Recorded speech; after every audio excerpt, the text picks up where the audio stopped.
ఈ betting apps ఏమన్నా వచ్చాయో దీని అమ్మ జీవితం. ఎప్పుడు చూసినా betting apps betting apps betting apps.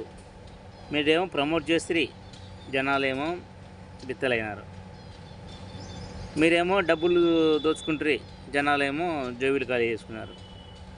మీరేమో పండగ చేస్తాంటారు, జనాలేమో ఏడుస్తాంటారు. ఏంది ఇది? జీవితం. ఆ బెట్టింగ్ యాప్లు ప్రమోట్ చేయడం ఎందుకు ఎవరు చేయమన్నారు? ఇప్పుడు స్టేషన్ల పాలు ఎవరు తిరగమన్నారు? ఎంతైనా కొద్దిగన్నా అసలు తెలివే లేదు. ₹1 లెక్క వచ్చిందంటే ప్రమోట్ చేయడమేనా?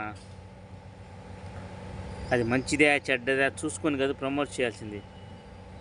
మిమ్మల్ని నమ్మింటారు కదా చాలామంది, మీ అభిమానులు నమ్మింటారు కదా, మీ ఫ్యాన్స్ సబ్స్క్రైబర్స్ నమ్మింటారు కదా.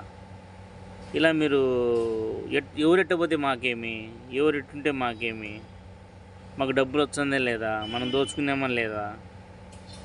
ఇదే అసలు కరెక్టా? రాంగ్. మీరు చేసే పని అంతా రాంగే.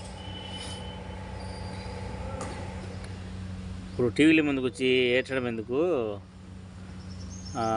బెట్టింగ్ యాప్స్ మోసమైన వాళ్ళందరికీ మీరు సంపాదించుకుంటారు కదా, దానివల్ల బెట్టింగ్ యాప్స్ వల్ల సంపాదించుకుంటారు కదా, అంతా ఇంత సంపాదించుకుంటారు కదా. అర్థమవుతుందా చెప్పేది నేను? బెట్టింగ్ యాప్ వల్ల మీరు అంతా ఇంత డబ్బులు సంపాదించుకుంటారు కదా.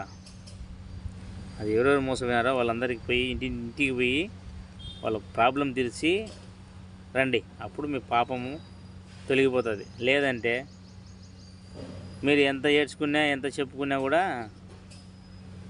లేదు, దేవుడు అనేవాడు చూస్తూ ఉంటాడు. శిక్ష వేయాల్సిన టైం శిక్ష వేశాడు, అది మర్చిపోవద్దు. వెంటనే పోయి ఎవరికి అన్యాయం జరిగిందో, ఎవరికి ఇబ్బంది జరిగిందో వాళ్ళందరికీ పోయి వాళ్ళ ప్రాబ్లం తీర్చి అవన్నీ వచ్చేయండి. అడిగి పాపం పోతుంది. మీరు చేసిన తప్పుకు పరిష్కారం అదే, ఏం లేదు.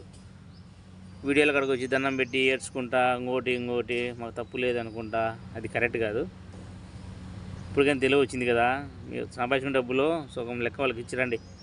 పోండి పోండి పోండి పోండి.